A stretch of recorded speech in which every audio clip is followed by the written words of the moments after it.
What's going on, everyone? What's going on? We did it. We Hello. found the internet. Good evening, internet. We found it. We We have. found the internet. It's here. It's a It's silly almost question. like the Lost Ark. Far less not. Raiders of the Lost Ark. We are the Raiders. Correct. Yeah. Wow. I'm sure a lot of people are into this, right? Because this show has to be popular, right? It has to be a cultural thing in the zeitgeist because it's really I'm pretty sure everyone's grandmother's watching. It's wild. Yeah, hopefully we got some grandmas You would watching. imagine. Yeah, you would imagine. I mean, this is definitely a show for, I think, a show for all ages. I mean, it definitely covers all bases. A lot of things to discuss. Yeah, guys, welcome once again to another episode of Carbonate Bounty BS here. If you are new, then welcome. But for our seasoned vets and subscribers, this will be our Andor season 2, part 3 review, or chapter 3 out of 4, however we slice it. But I guess this is the ultimate finale review for everybody, since the Tuesday will be the finale of what we would deem as, or at least myself, probably I would say the greatest Star Wars content. In I history. don't even know. In- I'm leaning towards that because I'm reaching for things and I'm trying to say something, but really when I'm thinking about how the show's delivered, to me this is on board with kind of like that Infinity War kind of Marvel arc, right? When I'm thinking about how monumental this show has been. But before we dive into that, and a lot to discuss with you guys, let's let our guy DP let you guys know where to find us at. Nerdcyclopedia.com. People, make sure that you go to your favorite website and click on your social media at Nerdcyclopedia, X, Facebook, Instagram, TikTok. And if you listen to us on podcast, we are on iHeartRadio, TuneIn, Spotify, Apple Podcasts, Google Play, Odyssey, anywhere that you listen to your favorite podcast. Guess what? We're there. If you're watching us on YouTube, make sure that you smash that subscribe button. Bam. And also hit that notification button so anytime that we're on, you know that we're on. If you're watching us on Facebook, thank you. We definitely appreciate you liking and sharing the great content that we bring to you every week. If you want to hit us an email, give us some feedback. It's still free. nerdcyclopedia@gmail.com. Leave us some drop us a dime. We'll definitely read it up on air and get to know you as you get to know us every week. And there is one important detail that you cannot leave out about emailing us, and that is that it is capital F rated R. You take a 5-finger discount on that. 100% 5-finger discount. It's zero. They got For sure. Don't use talk to text. That's the trick. You use talk to text. Now we got to talk about premium. Correct. But no, guys. I mean, like I said, I really don't even know kind of where to begin. Really, right? I mean, I'd like to begin with what I felt was, I don't know if it's a miss or a hit. It's a little bit of both. But it wasn't a miss. It was definitely a hit. But Cyril, why? Why wipe out? So I understand them having to break up relationships, which they're going to have to do big time here, which, they've got to, because nobody survives this. So we don't want to see people actually come together and be happy. There's nothing happy about any of this, right? Exactly. That's You're right. Kind of working through this. But Cyril and Dedra, I think, would have been a strong, at least last 15 minutes of the last episode of this series. Have them die in a starship or something. I don't know. But to be separate, I really, and he went out so unceremoniously. Just okay. If you want to call it that, Ken, it was full circle. He started out at the very beginning of the show going after Andor. That was his sole straight focus at the very beginning of the series. But so for him to come back around, rightfully so. to come back around and have him come, you know, face to face with Andor, the very person that he's been tracking for so long, and then to have Andor just tell him, you know, will ask a question, you know, who are you? You know what I'm saying? That was just a great moment, you know, for both of the characters. So you think that in that moment when he said, "Who are you?" Like he wasn't even a blip on Andor's radar. Okay. And then just take him out, and that's it. Like, yeah, and it's Cyril's own fault for putting his heart and soul into this figure, this really in his mind, this mythic figure of Andor, and then to, you know, come upon him face to face and everything, and then to have him, like, you know, hesitate as soon as he asked that question instead of just straight kill him. You know, I thought it was a perfect ending for that character. I sort of agree with you as far as a relationship, but I think for the character and his arc, it was just perfect. So you agree with that? And too much talk, less shooting. So yeah, I agree with that too. I mean, if you're going to shoot somebody, do it. Don't talk. That's true. And I think that's all, you know, you never want to reveal your evil plan or your good plan. Don't reveal your plan. Like, it can be your plan, it can stay your plan. I think that's really what it comes down to. I love that Cyril can't help himself from doing what he thinks is the righteous thing.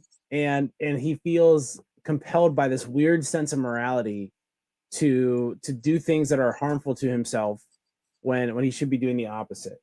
Let me ask you this. Do you guys all think that Cyril, like, really thought he was helping the Gorman on Gorman? Do you guys really? That's the thing about it that I don't know that I buy, because I have a completely different take on Cyril than maybe Ken and you guys do, but and I think I believe with the full circle thing, but yeah, I have a completely different take on the character. It really starts with his mother, and it starts with Cyril, the person we meet. You know, when we meet this character, right? He is a character, and I find this very reminiscent of, you know, the children who grow up in this Gen X or Gen Z, whatever this is, this kind of this dichotomy of life, right? Of this kid and this person who doesn't have a place kind of in society yet, right? So doesn't know what he wants to be. He signs up for the imperial job to join the, you know, the empire, right? But as we meet his mother, and she kind of questions him, like, Cyril, like, what are you doing? And she kind of chastises him, like, you're not built for this. And when I think about the way she mentally beat him down, it's almost the reverse of how we were growing up and taught. But I mean, she knows her son through and through, and she's questioning him. And we thought that she was being rude, but it's full circle as she cried at the end, knowing her son wasn't built for what was going on. So as we beat his mom, as we understood how his mom was hard on him, she said it the whole time. Cyril, what are you doing? Who are you working for? Cyril, that's not you. Like, and as we've seen him grow in the empire, and he got promoted, and eventually meeting Dedra, who is somebody who is very alpha. And it's crazy because when we flip back the last set of episodes, the way she took on his mother-in-law, like, that wasn't Cyril, and his mother knew that something was wrong. And it's crazy when we talk about, you know, mother's intuition and whatnot. Very full circle moment. His mother knew that probably wasn't a person for him, and this was way beyond Cyril as a character and as a person. And, you know, we've seen that, right, with the way he reacted, you know, during the Gorman conflict.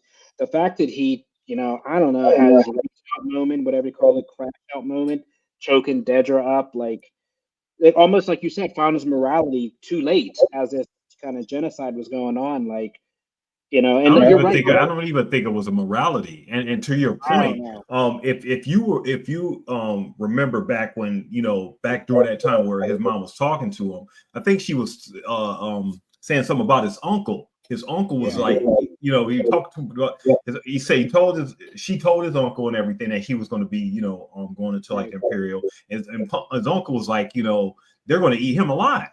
Correct. Yeah. Well, he was some sort of gangster. He was some sort of a gangster, war, probably like involved with the Huts or some kind of, you know, mob boss to some extent. Is Dedra any better than the mother? I mean, is she? Because she basically hijacks his life and sends him on this. She's like worse. She's Yeah, I mean, she's that possessive, you know. this She's Primrose that possessive. lies about what they're doing, doesn't tell him because she's not allowed to, but still uses him to get into these, you know, to try to give the Gorman front something to do. It takes them that long to get guns. It's been 2 years since we met these guys. They're just getting guns now. This is the thing. And that was my point. This had been going on for a long time, more than the 2 years. This wasn't just a thing that just happened. They were the Empire had been doing this for years, and Gorman was like allowing it. Bombing, right? That bombing of the Imperial naval, whatever. The Gorman did that was recent. Those were the beginning insurgent activities. But the mining on the planet was like a long time ago. They've been doing this for a while. That's the impression I got. What if like, I mean, you know, you could do this in an old Western if you were just like had some cattle baron trying to run a bunch of people out of their town because it was sitting on a gold deposit. He was going to bring. I was just going to say, use a gold mine as an example. And what if this person said, "We're going to pay you out. We're going to buy you out. We're going to buy your farm for $1,000." Well, there's nothing you can say to get someone to do that. This whole what Gorman hinges on is like, is there a way to get them off the planet that's easier? Probably. Right? Like, your planet's just going to explode. No, it's not. And then you just see it explode gradually because your mind is hollow, right? Oh, well, yeah, we were right. Glad you got off of here. But I think, you know, Cyril on Gorman is like, I don't know if you guys would ever read or have ever read stories that would be like about British people from like the 19th century, and they'd be like second or third sons, and they're like, well, I best go help the Empire. And they'd go to like, I don't know, like Africa or something like that. And they'd think that they were doing all these great things for the people there. But obviously, colonizing a place has impacts. Some of them are negative. And if all of a sudden you flipped on the script, right, and you realize like, okay, well, hey, we have, you know, there's nothing like the actual people here are not being, they're not even being disloyal. And your main squeeze is like, we're just gonna kill Molly. Well, Hitch, I think you bring up a solid point, especially, you know, a parallel on the real life and everything. Isn't that what like a lot of soldiers go through a lot when they go on missions and everything? You know, they go in situations where, you know, they have to really confront their morality with the people that they're dealing with, but at the same time, they still have to follow orders, right? Yeah, and they're not there to make decisions on their own. The decisions have been made. They're there to carry out a mission, and that's what the Imperial Guards were there to do. They were told to blockade this town square down, and what happened next was really a result of the insurgency itself getting out of hand, and kind of you saw the chaos going on. There was a lot of like, and I thought it was interesting that the Empire then started it. Like they shot their own people to get the ball going. That sniper up there was an Imperial sniper, and he shot one of the guards, and that started it. So this cauldron, which is what this is called when you have a crowd and you box them in, this type of cauldron is not uncommon in revolutionary and insurrectionary situations, right?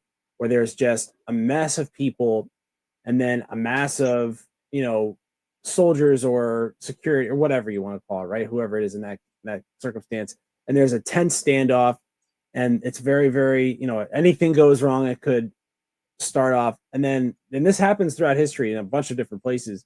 It's you'll hear a sentence like a shot was fired and no one knows where it came from, because no one can tell who shot first, because basically everyone knew it was time to it was rumble time, right? It was time for the Jets and the Sharks to get to business. Yeah, it's a starting piston.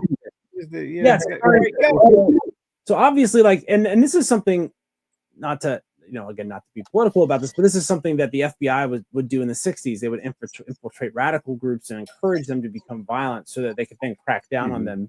If all I am is yelling, I'm just a thorn in your side.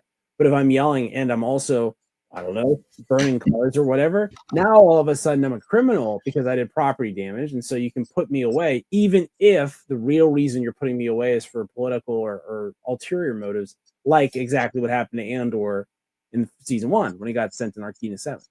So, the Empire is doing this everywhere. And the idea that the Empire is virtuous and that protecting it is a good thing, that's the thing that Cyril is that's the thing. Security.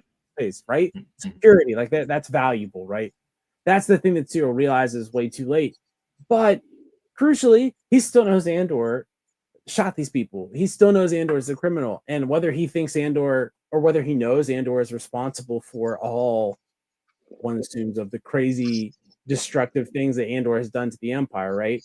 Many things that would, like, if you were an Imperial, Ken, you probably hate those stuff Andor's been up to, destroying the Empire, blowing things up, killing evil doctors. He's doing it. He's doing it tactfully, and I don't have any. I'm so he's selling it to me. I understand, and he's still conflicted. He's like, all right, I've done enough. I've done too much. And what does he say to Bix? I've overplayed my hand, and he should have quit because his next hand was his last. I mean, realistically, the guy had a premonition, and that Force healer called him a messenger, and he was really looking for his own message.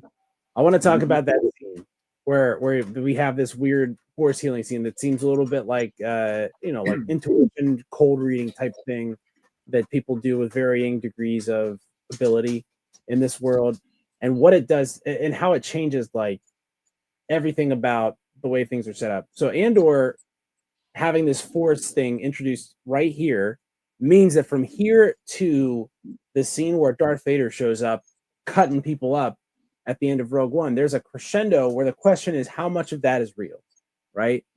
How much of that's actual? How much is the Force even a real thing? We don't see any Jedi. There's no space wizardry anywhere, right? So is the Force even a real thing?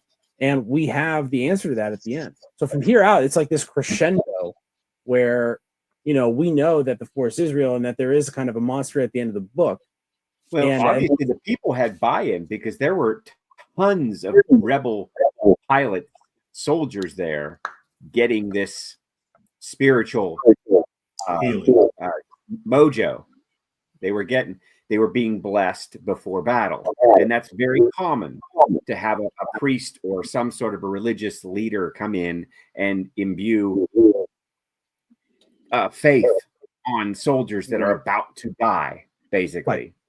Quite that's a very common thing. Now, whether it was like the Force, like it's this invisible magic that we are kind of used to, or whether it's just the spiritual guidance of a faith leader of some sort, because she didn't move rocks. She didn't really do anything. Now she did end up healing Andor, but so how much of the Force do you guys need to see as tangible for it to be there? Is it different levels of it to where, okay, well, this so-called healer or whatever just had like elements of it to where when her Andor and Bix came together, Andor felt something and Bix definitely felt something, and they got some sort of premonition or whatever to the point where Bix bowed out of Andor's life and everything because she felt something, because of this. Well, if you take that healer out of the situation, would Bix and Andor even come to the decisions that they end up making, especially Bix? Yeah, I think Bix her mind was already made up as soon as Cassian was like, I can't do this anymore. But she knew he had a purpose more than what he was relating, more than he knew.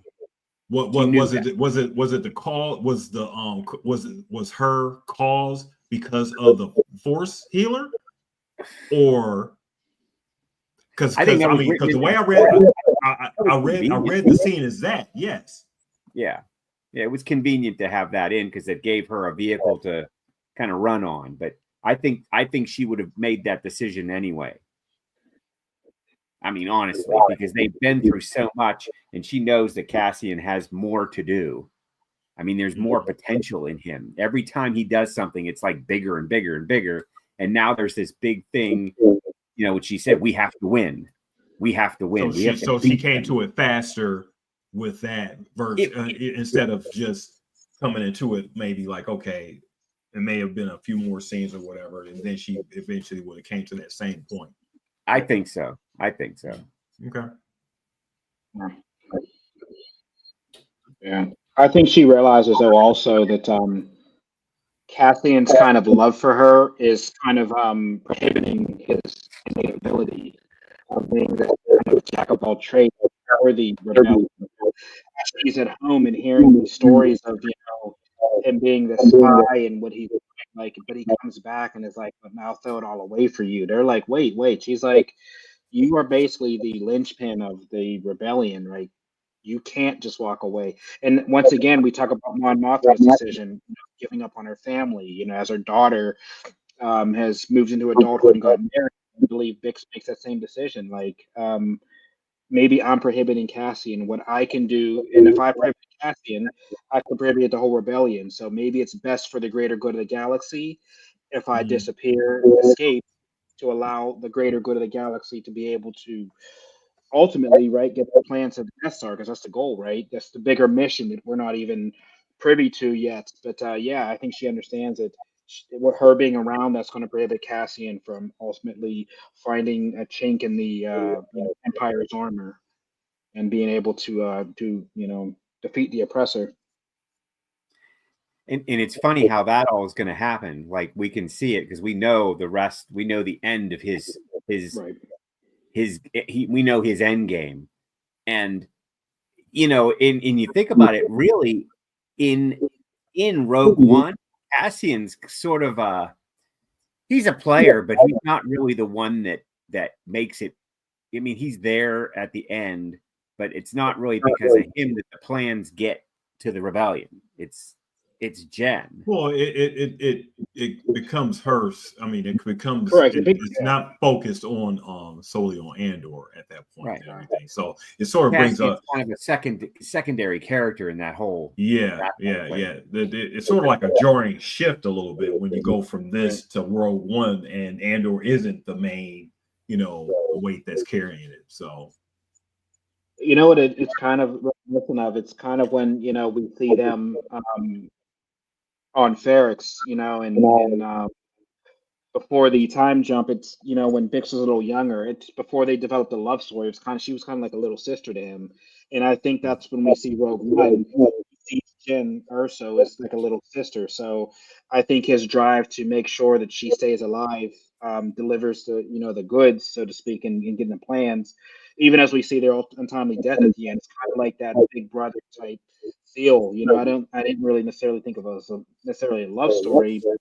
I just think it was more of that, respect and that kind of big brother mentality that he kind of More followed. like a Skywalker, Luke Kind of and like Leia. Luke and Luke, correct, yeah. And it Kinda kind of got like vibe. that, especially after she saw the death of her father there on the Imperial base and everything. It was kind of like he took on that big brother father figure to her, and kind of like when they got Bix from the mind scrape back. He just wanted, maybe he just didn't want to see the trauma again because he knows what it's like. So I think that him being more seasoned this time, he took that more adult approach, allowed them to be able to carry out the mission. So yeah, I tell you what, this show's really changed my perspective, kind of watching Rogue One and seeing how um the events kind of transpire. Every time I see a couple more of these episodes, it kind of shifts my whole perspective, the whole idea of Rogue One and what it really relates to as far as how I thought about it.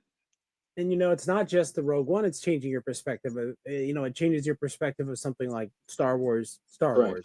where like from this point on, there's no way the Emperor is not blowing up Alderaan. Like from the time Bail Organa said, "Hey, you take the floor and tell the Emperor he's a monster coming for us all in the dark of the night." Like there's nothing back. Oh yeah, right. That's a death wish. Like, how do you say that in front of the Senate and call his name out and don't expect any kind of repercussion? I mean, so that was great. That was a great speech. I mean, she nailed it to the wall. I mean, she practiced and she had that thing. If you were in that Senate room and you didn't buy into that, then you're obviously an agent of evil. I mean, already. So there's no hope. that guy is so screwed. They couldn't turn the feed off. Couldn't turn it off until and Palpatine's just gonna be like, oh, you're the man that couldn't find the button. and how about what's his name in the head of the head of the call center? He's in big shit. He's the next one going down because we didn't even hear the conversation that Colonel Yule and him had on line 3. We didn't hear that at all.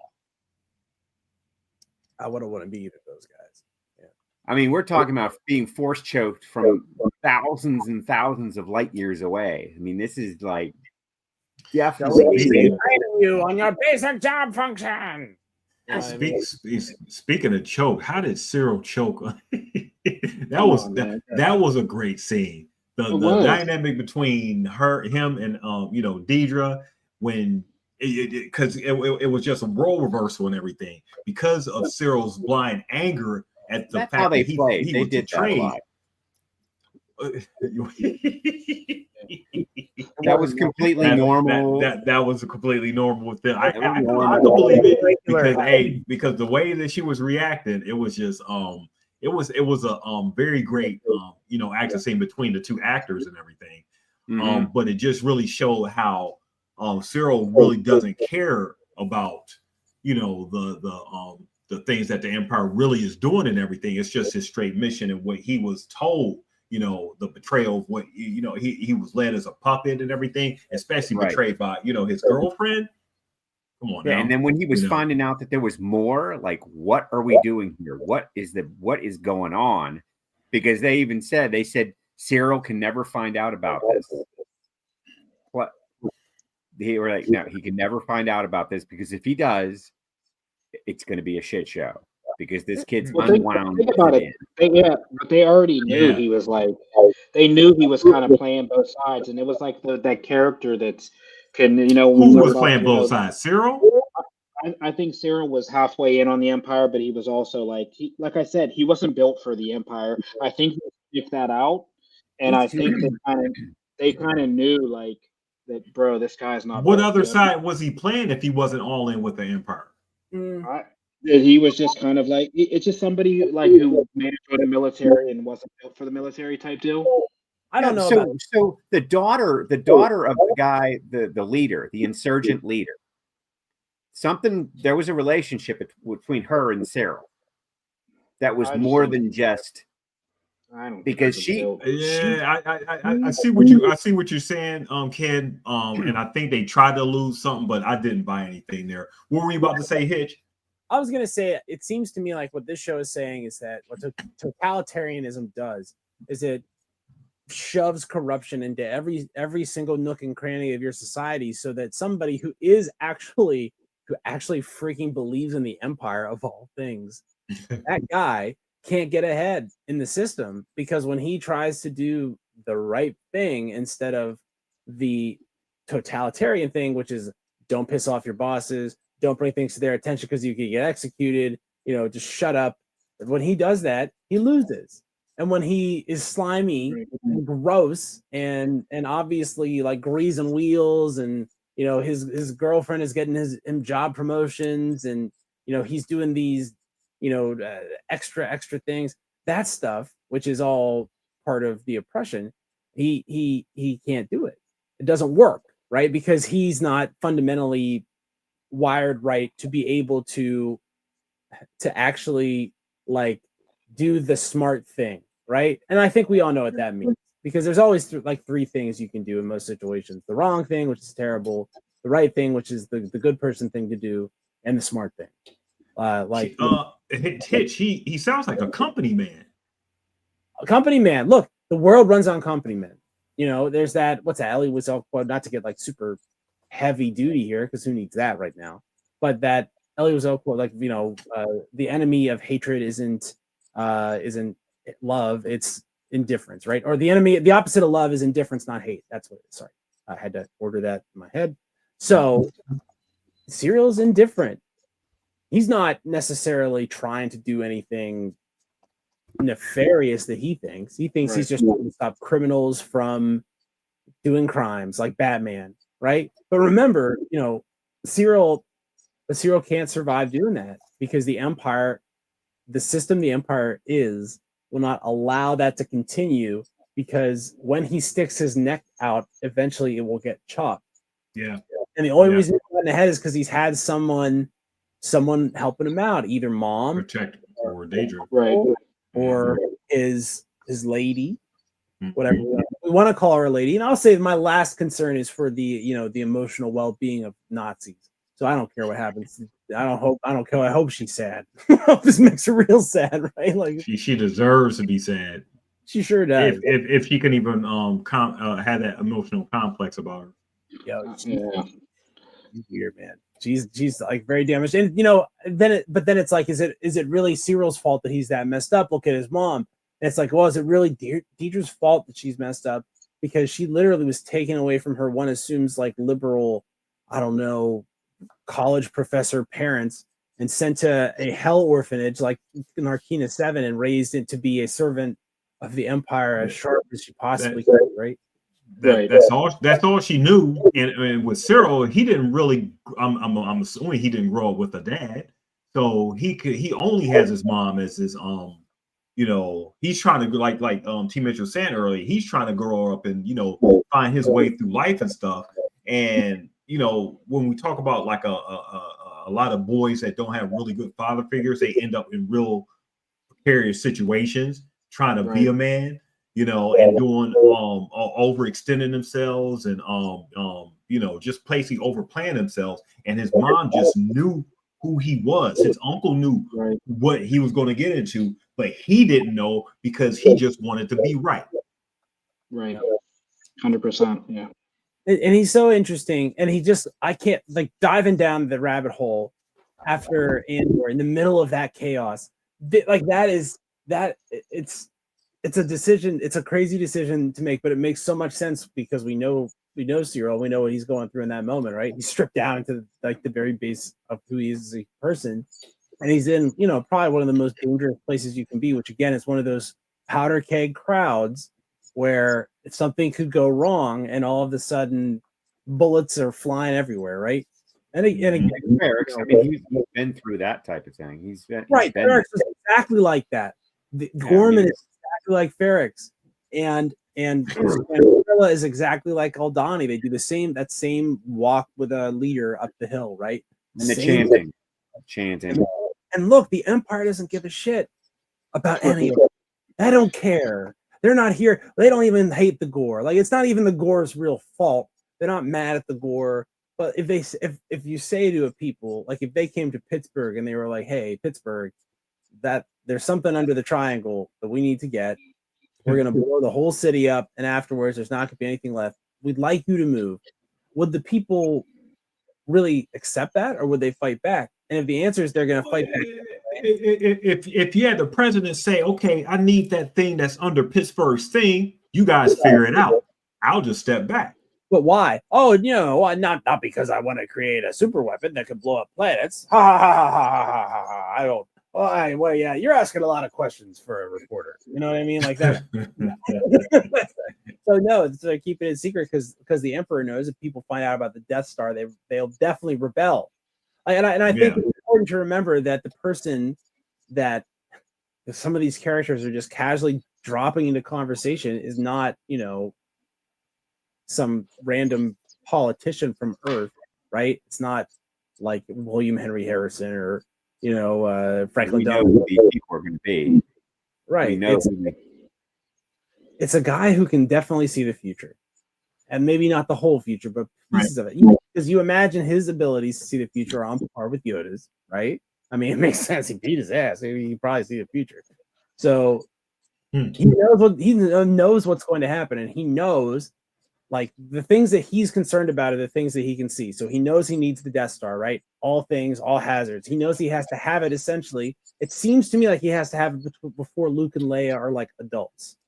Like that's going to be when they're like 25. Like it's going to be a problem, right? For to have two trained Jedi that he hasn't found, and he does not have total control of the galaxy with the Death Star before that. So that feels like it's the real thing that's pushing pushing his time frame up, and he can't let people know about it, because if people find out the Death Star is going to be built, they would be very, very upset. Just like if there were, You think? and to store nuclear weapons in the United States, and then some mad, insane warlord that's in charge of the nuclear weapons just decides, I just don't like, say, Des Moines, just to pick a city in the middle, like in the United States, and blows it up. And then you're like, whoa, what the heck? How'd that happen? And they're like, well, the Des Moines, the congressman from Iowa, the senator from Iowa, who yielded the floor to the senator from Illinois, right, to do their screed against against that warlord. And now we're gonna blow up the nuke, and guess where the next nuke's gonna go off? I mean, can you guess? It's gonna, like, hey, go ahead and guess, right? Like, so every planet is next after the Death Star. So Palpatine sees that as the end all be all. But again, he is seeing, he's trying to create something that, like, I mean, to Darth Vader's point, is the ultimate power in the universe, and he becomes proud of the technical monstrosity, right? And ignores, because he feels secure once the Death Star is built. So that's interesting. So think, like what you said, Palpatine thinks that. Palpatine thinks that this battle station. Now remember, he never called it the Death Star. It's a battle station. So the Death Star was a name that the rebellion you put on it, if anyone ever uttered those words besides us. But so Palpatine thinks this battle station is the end all be all. But Vader, his heart is still with the Force. That's the power in the universe that needs to be harnessed. Wouldn't you think there'd be conflict there? Like, don't you think Vader would kind of be like, Palpatine, what are you doing? Come on. Well, didn't it end up being conflict like in the last two movies? Well, in that was when 5 and 6 was involved. Yeah, when Luke got involved, it started to turn him a little bit. Yes, yeah. Yeah. The crazy part is, as you just mentioned, that Ken, it's like very ironic. Watching and it kind of like ties this whole story, and Hitch is right. Like, as this Andor show kind of opens up the floodgates for Star Wars as we know it, like, it's crazy because we watched the Obi-Wan series, and remember when Obi-Wan slapped open Vader's mask and he says, Anakin, you didn't kill Anakin, right? And he had that regret, Vader saying, I killed Anakin. On the flip side, we see that Anakin didn't die because, that little bit of Anakin left in his soul was brought back by his son. So it brings this whole story full circle of how, like, and it kind of sucks, right? And it kind of brings a Force ghost Obi-Wan in more perspective, because Obi-Wan lived with regret, right, the rest of his life because of what he felt, how he felt Anakin and Padme, and that kind of drove him away from the Force and kind of being a hermit, right? Kind of a shadow coach to Luke. But he felt bad he couldn't save Padme. Like, correct. He was like devastated. He felt his brother, right? Because he looked at him. At that moment, he was still his brother. Correct. Like, he still felt that bond between them.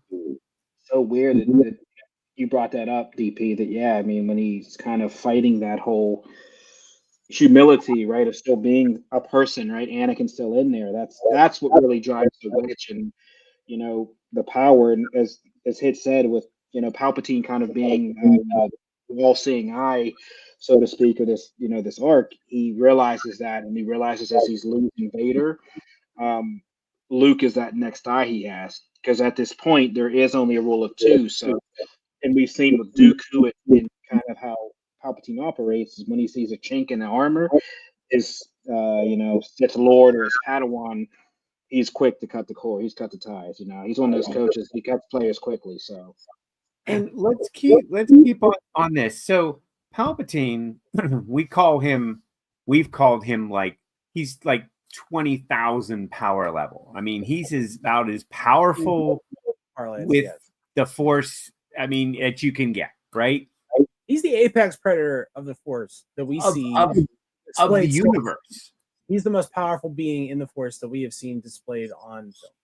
So why this whole drive on the technology side of evil? Why build this thing if he can just basically stand out on his patio and blast a planet out of existence? Imagine if you're like watching and something like, you know, watching future home videos of yourself, right? And in every single video, like, you know, it ends for him and Vader kills him. Like, think about it from Sheev's perspective. Like, every single time he goes to the future, Vader kills him, Vader kills him, Vader kills him. Okay, all right, tell him what happened to Padme. Vader kills me. Okay, don't give him anything to do. Vader kills me. Okay, try to replace him. Vader kills me. Okay, build the Death Star. Okay, It slows him down. It slows him down. He doesn't kill you yet. Right, and so then the sun, and that's like the piece that he couldn't see before, right? Because the future, and obviously the future is not static, as we know from what Yoda says. So I think that a lot of what the Emperor is doing is just trying to maneuver around so that he doesn't get killed by Darth Vader. And I know, and I know that. So he goes into all this, you know, stuff as far as building this technology and everything. That's one version of the timeline of all the stuff that he didn't see. It's the one where Vader hasn't killed yet. Yeah. I mean, well, keep in mind, yeah, Hitch is right. So, because there's two parts of that, right? So when he creates the character, which as we know is Darth Vader, the reason he creates the suit, right, as we know from the canon novels, is the suit depowers Darth Vader somewhat, because it, you know, obviously Palpatine knows that if Anakin never lost his limbs, he would somehow surpass his power level and be stronger, which he knew that. So part of the suit was to limit Vader's powers, which is why he didn't have foresight or things like that. The second part of it is keep in mind, as we saw that with the Mace Windu fight, in, you know, to kind of summarize what you're saying, Ken, is at this point we don't know this from the sequel trilogy, or from the original trilogy. But when we see the sequel trilogy, we now find out that Palpatine's body is dying and he knows it, right? So during this weapon, as you're saying, DP, he needs the Death Star because his body's dying and he just can't be this giant ball of rage, because as they use their abilities and you know, use rage and the power that creates the Sith and their energy, it's killing his body more and more. And as they talk about it, that's the problem with the human using the Force compared to these other beings, or Like a machine whatever we call them. or some other being. Okay. Yeah, these other beings, these other species are able to harness the Force, and their bodies don't break down like the human body does. But every time he does it, I mean, we saw it with the fight with Mace, how much it aged him, right? When he kind of wrinkled up, and you know, so that's why he can't necessarily just go all OP. He doesn't have the body, but you know, I think the Death Star, now we see it doubled as a weapon, but also a science facility to obviously create these clones, in which that's how he did that's a really good question. Yeah, I get that. I just now that we're thinking about all these different ways the story could go, but there's a lot of what ifs. Like, still, like, what this Death Star isn't that. I mean, it's not all that great of a weapon. I mean, the Death Star we know, like Starkiller Base, okay, was able to project and destroy planets that were millions of light years away. I mean, this thing it was more advanced than the Death Star, right? Yeah, it was. Well, it was a whole planet. It wasn't like it was a planet, but also recorded like Gorman. That's what they're going to do to Gorman. Is basically what they do to Starkiller Base. Cut a hole right in the middle and just open it up. So it's built this thing in the middle of it. But remember, also, a Starkiller Base was powered by kyber and kyber crystals, which made be able to shoot that beam like 100 times. I mean, if you have infinite reach. And it's crazy because, like, these are whatever the planet the Starkiller Base was like one of the last Force, planets of the Force where you can get kyber crystals, because at this point, as we know in the novels and in the shows we're watching, the kyber is being harder to find, right? It's harder to find. I mean, we saw that on one of the series, right? That when the young Jedis were going to pick their kyber crystals, that planet was basically demined by the Empire came and took over it. So as we talk about younglings and, like in the future, the fourth, like with Ray series or whatever we do, Luke's young Jedi, where do they go to mine kyber crystals at this point? Where, you know what I mean? So these are the questions that are cool, that bring up more questions and answers, that makes us like talk about these stories, right? Because there's so many ways that it go from. It's crazy how Andor has created like this tree of this fabric of branches that now It's like it's it's it's a opens up treat. more discussion. It is. It's open up a whole lot. That's why I can't wait. I would love for us to talk about these other movies and everything through the eyes of Andor when we get to like A New Hope and Return of the Jedi. Yeah. I mean, It's a Empire whole Strikes Back, Return of the Jedi. It's a whole different perspective of everything that didn't happen. One thing I do want to address is Mon Mothma's escape after that speech and everything. And how because we talked a little bit about it off camera, but we didn't really talk about it on camera. That whole sequence of her just realizing what she was getting into, that was just so monumental to me. Her getting rescued by Andor. Oh yeah, horrified. She really just begged on the fact that she didn't really know what she was really getting into, or didn't really. Maybe she knew what she was getting into, but didn't think she was going to get her hands dirty. Right. She was privy to the softer side of the rebellion, which is like the money and the admin. That's a perfect way of putting it, Tom. And that's why he said to her, "Welcome to the rebellion." Like, this is it. This is what you've been working toward. You're in it now. This is the middle. This is the classic case of like we talk about in the corporate world, the VP actually getting on the floor, right? If you're from the call center environment, the actual VP actually taking a call, right? That's like what it's really. Yeah. That's what it's really like, because you know what I mean? She's a person, you're right, who's been on the administrative side to like, she saw a person get shot right in front of her. She's probably never seen that in her life. She's seen it on, on the screen. She's seen it, from afar, but to actually be involved in, a heist, an escape, she was, you're right. She was like petrified. Like, what do I do? Like, but it makes her the perfect person to see because she's seen both. Correct. She's seen, whereas Andor can't see the sides and everything. So it makes her the perfect individual to go ahead and be in that situation to lead the rebellion and everything. So I thought it was a really great origin story. This is really an origin story of Mon Mothma too. I was just gonna say it's her backstory too, and how she gets to what we know her in Return of the Jedi, basically, as the leader of the rebellion, General Mothma. I mean, she's it. That was with a different actress, right? Right. Yeah, but very, very identical. I mean, they did a really good job of casting this person.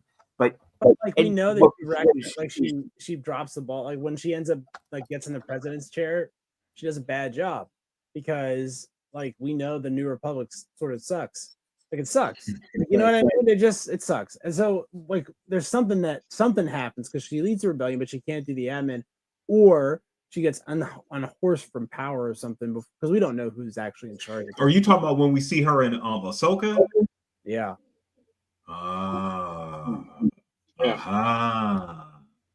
Yeah, because they was just messing up big time on that show, wasn't they? Of the Empire. Let's just forgive them.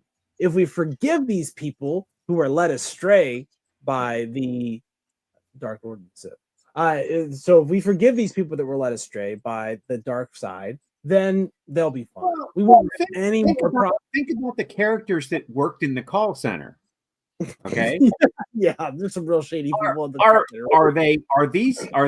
Is the communications, the kind of the espionage imperial representatiors? Are you going to take them out and hang them because of what they're doing? At a certain point, you put and Glorious Bastard says this perfectly, right? Oh, it's a great movie. That's a good movie. You wear the uniform. Yeah. Then you could say that about a lot of different professions. I mean, let's say a big company we decided to overthrow a big company. We won't say names. Made that decision. They have been making these awful decisions, and their service is terrible, and it's overpriced, and it sucks. You know what? We're going to take every single employee out in the street and shoot them because of it. Man. Oh man. Well, here's the thing: you can And you're remove. wearing Ken, I the hope that's uniform. not what you're You're really wearing the thinking. uniform. Yeah, Ken, I know. Thing is that I love you, Ken. State. Hey, at least let him get to the smoker's tent. Yeah, But look, you know, we'll let you get there. it's a microcosm, right? Maybe not everybody deserves to be murdered that's in the call center, but you deserve to be I don't know. They're wearing the uniform. Look, if you rep a bad person, you can become a bad person. It's the truth. You have to be discerning when you do these things, and that's why it's important, by the way, to support your government not being because when you get conscripted by them, you don't want them to send you to conquer some non-aggressive country that poses you no threat, like the Gore, who are just like, you know, fabric merchants. They make suits. They have the best overcoats on board, don't they? My God, the beautiful overcoats. They very, very fashionable ties and like, you know, overshirts, and their cloaks are very nice. I mean, yeah, I mean they're well dressed people. The reason you have to support the limited government and you have to support, you know, other people's rights is so that when you hopefully are in a democracy, you elect a government that isn't going to do something like that. Because look, governments, their constituents bear the responsibility for the things the governments do. It's the truth, and it's something that we've known in the United States since at least 1864. So it is what it is. And yeah, so are you saying that people have the people are responsible for the people they vote for? Yes. And I'm saying that what we're seeing, talking about a Democratic. Wow. So you want to firing line everybody. At a certain point, there's a possibility that the political leaders you support could do something bad enough to make that a possibility. It's absolutely the truth. It's what we did to the Germans in the 1940s. So this isn't some crazy idea or some hypothetical. It's literally what happens when you elect a bad actor into the big job and they act bad. You pay the price. You pay the price. You know why? You know why every city in Germany is fake now? You know why it's all fake? Because they had to rebuild it because they bore the brunt of the assault that the Allies sent, because they had to, because again, as Sherman pointed out, unless you knock down the supports that support the army will keep getting back up. Ken, what did the snake say to the person? Well, how does that go? What did the snake say? What did the rattlesnake say to the person who caught him and bit or whatever? I mean, the end of whatever it said. You knew I was a snake from the beginning. You know what I'm saying? So that's what the snake said. So I deserve it. I get it. That's fine. It's not a personal thing. I mean, it's just always the truth, right? I mean, if Bill Clinton had slung nukes at Russia and we'd all gotten incinerated, guess whose fault that is? You know what I mean? You're a participant in the political system. You live in this society, you pay taxes. It is what it is, right? He didn't do that, but guess what? He didn't run on a platform throwing nukes at Russia either, right? He didn't do that. So I don't know. At a certain point, you don't necessarily want, like, for instance, that poor soldier boy from last week, right? You don't want him to die, but if it happens in the course, if he gets caught up in the gears of the empire, whose fault is it? It's the monster at the end of the book, Emperor Palpatine's fault. Yeah, and my mom says Emperor Palpatine, and it just sends shiver to have his name mentioned in that aspect, and him not even be in the show. You know, to not even to have it be a smoking gun. That was just way too powerful. That might have been wouldn't it have been cool to see him appear on the viewer, like just take over the entire communication piece and out to me now. And like now that probably would have been too Star Wars-ish for this show. You think? You know, the Senate doesn't survive episode 4. The Senate gets shut down in less than 2 years from right now. So Palpatine's patience has run 2 years thin at this point. We know exactly what happens to the Senate, right? And he's done. He's done finished. with it. Well, how will he Well, maintain control? Oh, the bureaucracies will take control. Why? Because we still got 3 more episodes, man. So that's what's great about this. That's what maybe this is like the best week, like the best feeling I'm gonna have from Star Wars, because this had like series finale feels all over the place. Like if you stop the series right now, yeah, this is it. Yeah. If this was it, if you stopped at KSO show like Waking Up, I might be like, okay, this is perfect. Don't change anything. I know how everything sets up right. I can see it. And the fact that there's 3 episodes left, the fact that there's a whole movie, a whole Star Wars movie that's as good as anything that's been made in Star Wars while I am alive, is coming out on Tuesday night. That is mind-blowingly awesome. And I'm so sorry for anybody who's listening to this in a year or two and watching this all out of real time. It is beyond exciting to be talking about this in real time, to be watching the real time I stuff. still want to see the end of Luthen's story. I still want to see where he ends up, because I'm starting to shift on my opinion of him. He seems to be more of a shyster. He's like in the the Wizard of Oz. He's like so Luthen is the tool of, I guess, he's a good tool, and bad right. situation. Well, he's definitely that, but he's a tool of a situation that's I guess a necessity. He's the driver. He's the driver of a situation where something just has to happen.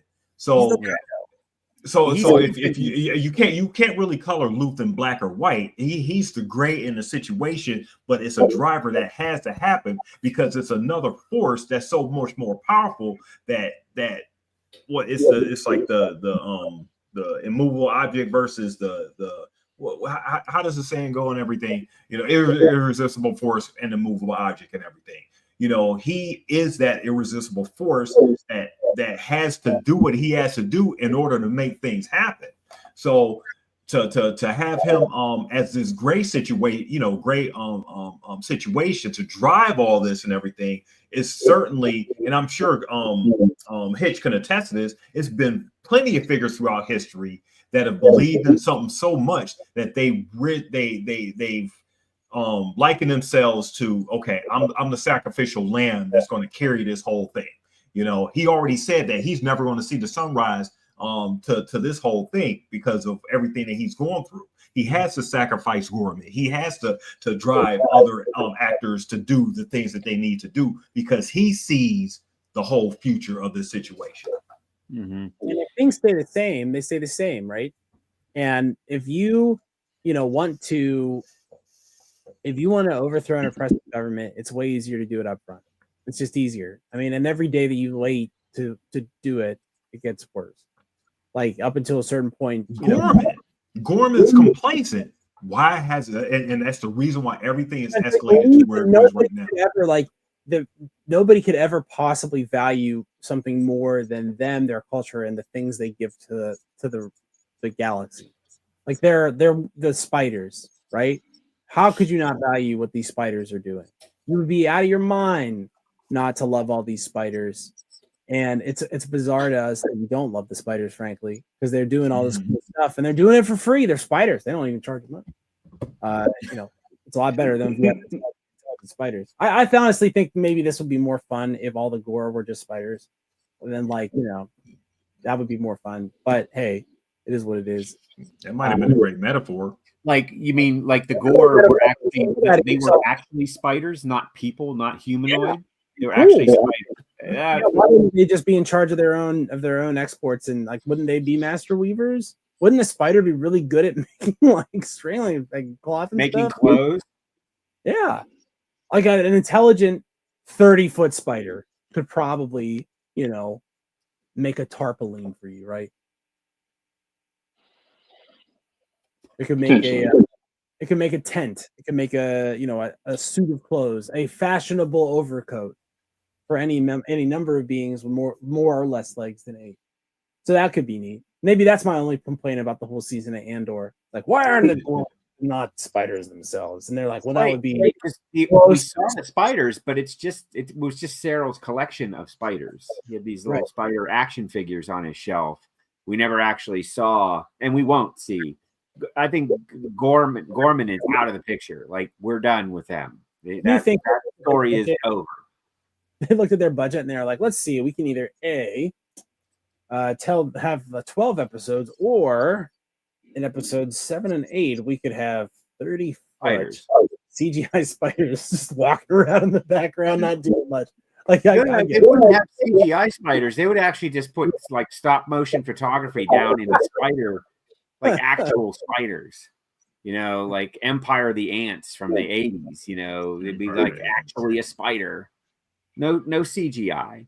Lucas would have wanted it that way. You can only have so many aliens in a show like this, just because, like, you know, it costs money and like people are cheap. Like, you know, it's easy to find a guy and be like, walk that way. Oh yeah. They even said like the budget got cut because of some of the stuff they wanted to do. But before we go, were you guys satisfied with the way the Force was introduced into the show? This feels like they're trying, like, so we've talked a lot when we talked about episodes 8 and 9 about how on one hand they're trying to say everybody has the Force, and on the other hand they're saying you have to be of the royalest of royal blood to have the Force. I like that this is a good compromise, because the idea of a bunch of like low-level Force people that are just like really good at cards, you know what I mean? That makes sense to me, because I've met people that are way too good at cards, right? Like there's something about them they're doing. Right. You know, they always know when to order you up at euchre. Those guys drive me nuts. I don't know how they do that. I don't care if nobody else on this show got that reference. That's my reference. No, I mean, for the gamblers out there, I see a lot of blackjack card counters. So it's a very similar trait, right? To be able to like have this Jedi-like ability, because believe it or not, counting cards, and it's not even a mathematics degree. Like Kit's just saying, it's like a kind of level version of the Force. It's really weird. I don't know. I've tried to like watch videos on it and stuff, and even like, yeah, it's one of those things. It's not for everybody. Not everybody can be Michael Jordan, and not everybody can be a card counter. It's if we put together a basketball offense for the four of us, you know what I mean, it would be very different probably than whatever like the Cavs or the Lakers are doing. Like, you know, because they can't, you know, that like play one alley oop and dunk. I'd be like, oh man, I don't know if I can run that one, right? I want to see what the freighter that's being saved for the landing spot on Yavin. Like, what freighter is so important that Cassian has to move and get his ass out of there? That has my interest peaked. I'm not expecting it, so I'm not going to feel let down if something like this doesn't happen. But this upcoming week is the absolute perfect place to drop a big time cameo from one of the Skywalkers or another, you know, or a very popular starship of some sort, or a starship, or a certain specific Imperial Moff who's been name dropped a bunch of times. Yeah. Right. And would be like, I was on a Gorman once, a bunch of idiots. And then I actually feel they owe us him and at least a shot on screen of the Emperor, you know, just to give it some context. We don't, not the Emperor, man. Before we go, come on, who's the guy who's walks onto the ship? Like, we need to see him. I need to see we need to hear we need to see the command for Vader's Imperial Star Destroyer to like, you know, I need you to look into this type deal, because that's the one, because he's the hammer, he's the muscle. So we don't need to see Vader, but I need to. Okay. I need to hear that. Like, if they really want a 10 out of 10, the next episode will open it up, and it will be Pendergast calling Miro into a meeting, and it's like, we're handing the Axis investigation over to a new agent, and it's Vader. And he's like, you're gonna tell me everything you know about this. And she's like, I hope. Oh, if they don't. One more thing I do want to hit. Benjamin Bratt is killing it as Organa. I mean, he's doing the Jimmy Smits. He does a great job, but I mean, Benjamin Bratt is smooth as Organa. I agree. Yeah, he's great. Benjamin Bratt makes you love that he's smooth. Like, you just love it. You're just happy that he's here and he's smooth. Like, you're like, yes. I'm glad he's so smooth. Yeah, like thank God. Thank God somebody this smooth is on this show. And that's every show he's on. That's what I think about Benjamin. Like, thank God, Benjamin Bradson. But no, guys, it's been a great week. I mean, we gave you a little bit of bonus time as well. So, excited for everybody to listen to this. And, hopefully in the future, if you haven't watched this and you guys listen to this and you watch it, I mean, I just want to let you guys know you're literally witnessing history. I mean, this is a comprehensive way storytelling, and we have 3 left. So we have literally a final chapter of this book of what we know as Andor. So, Tuesday will be the finale, and we'll be back next Friday to dissect this and then, kind of reopen our review of what we think of Star Wars. I mean, think about it. I never would think this season 2 would redefine how I look at Star Wars, but gives us a fresh new lens, a fresh new telescope to see and, look at the stories we find so dear and to our hearts. So can't wait to break down next week with you guys and let you know. But until next week, this is the way. This is the way.